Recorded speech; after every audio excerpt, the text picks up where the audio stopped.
ngasi rabu hangi masam kadom da ta yang do ma'am. Hello everyone, yan ang video sida ma'am puro maputram nok serian sa sakapom na ma'am. Good morning. Ma'am ay haji breakfast ki kena sa lon na ko na tawag na tawag ipan pa budi saksara ga masakare ako ki sa ko na lon din ako mari thawak sat pani na sa ko na pija kare haji breakfast sin mong nomina resi ko ma'am. Ma'am sige la sa pa tha sa le re ako pa be ke da hum haji breakfast ke sim na ba si oina tawag ghee da sa la ga tawag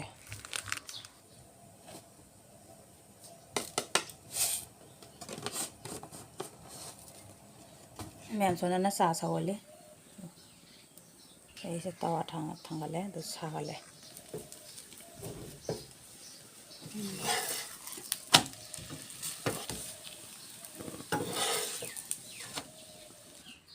habrabo Ơi. Sino si Shelly?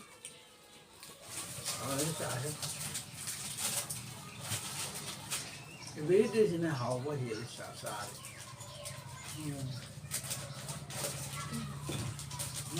Mấy cái sầu sữa lẻ sao hay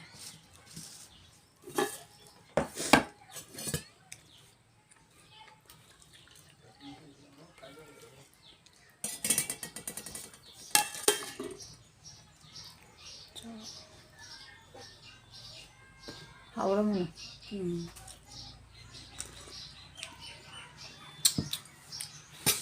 Mẹ sao rồi?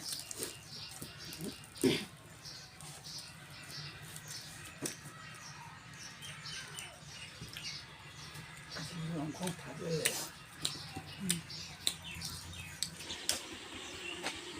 mayamse mamangi video amda ina sega sigi mafam sega alu tangi begi video hakibado ase se ngasi sigi akogi chacha sina sitlebak se tokthoi eba ko se pan thana baina adai sina keno doni tilau se tanja di ko ma rawale ma'am aduna se sindagi alu tangi ba mafam do ajik kan tokthole adu alu tan ba mafam do akoi na naw ka mu na tangi be jaga do akoi na phada ingau da begi makhala nansan gi bido aduna sika tawbu matam da si yaw le me ba ko do ado se le hoi ba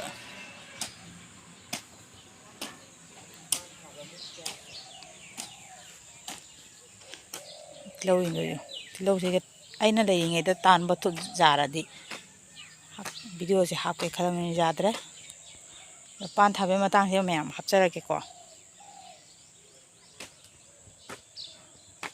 se tokto ani se tha do ni rang na han de ge nong asum ta le ye ngasi di rabu hangi minini sura mane ko ma nong tari se ngasi di kara weather se phajab doi doi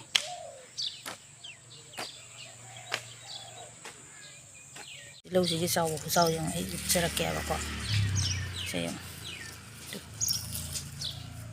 camera se di yam hina sau na udre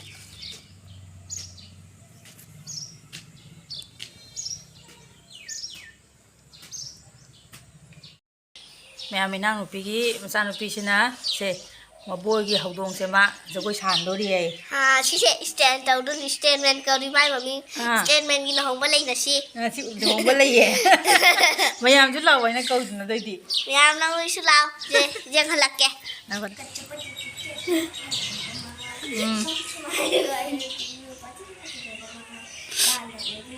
mini dai lahong do sa do mai lo mo ni jagoi sa do ai ju hodong di suma tau ri nge jae ma'am du nang school gi function da jagoi sai do kana tak pi di become miss Miss no school gi miss lo wa nang jam hai ye nang prize ka phanga kura ha nang jam hai sai ne ha nang jam hai ba sa ba nang yo ming ga to kai no to hai do ne se yam ai mami ko ri ke achal devi Anchal Devi Class kia nó cũng hay đâu nè. class 2 đúng ấy school nè kem mà ra academy đã tầm đi Để nó cái gì nó có hay đâu nè ta. khơi họ ra gì nhỉ khơi chỉ có lấy bật lại nhỉ cả đó Đăng cả đã bồi được quá. हम class 1 है teacher जल्दी से बच्चे लोगों के साथ आता है वो सब दिखाओ हंसाओ वाह Ông có cái tàu gì nghe nè. Ôi hồi. Tụi mày nó hả sai hơn bà. मैं सीख गया हाँ तुम जाओ दिखाओ तुम्हारा टैलेंट दिखाओ Son chalo. Tinggalala मैं मुझे फैशन होता पनि लगती नहीं फैशन होता पनि video ai लगती lagi siang jangan Wah, hay. Hay nè, ấy, khi nào. Đốt. Ông có tao rồi, mà sao hay bị đó uống rồi. Wah.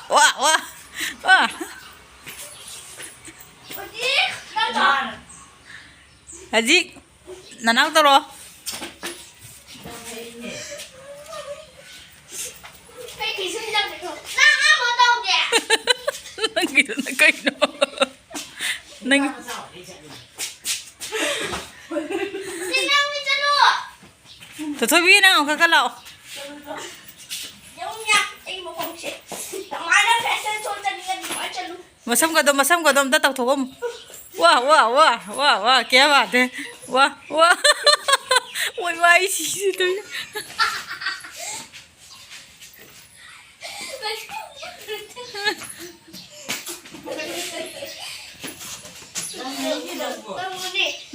Nang makuto am daw ulaw siya. Madaw zoom daw rake. Makuto. Wah.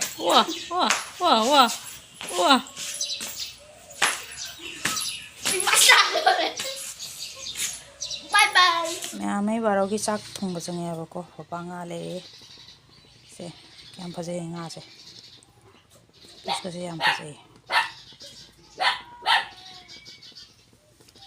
thùng cái tàu đấy cái nó tàu đấy mà su cả thùng cả to là cái thầm này mẹ mấy nga sẽ ngâu rồi đấy cái nó đấy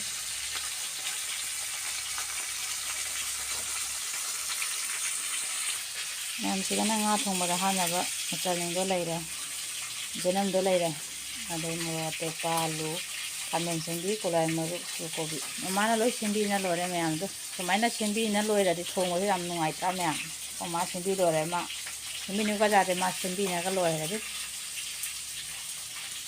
ti lu je ka na soi nya nga thau si ga ngau be na nga thau si ga san dang jang so ba ni masih di jau sung mai tha ba nungan be ki ni mi ni na sorok se ekdom naharon ni na law na abi te be ki sa na iwa loe ekdom ni le me na thong ga loe na taw re lo si na nga thau to ti lo ga ta ngau ri ba kam ba jang nam yung ni du bana ko bi ki type ta bana ko bi type kam ba jang nam yung du me am lấy ní nè sa thấy sa nó bị sụt rồi đó nào bị sa bị sa này cái tao thấy vậy đó Nhà trà sẽ bị ám xài để hào đi mà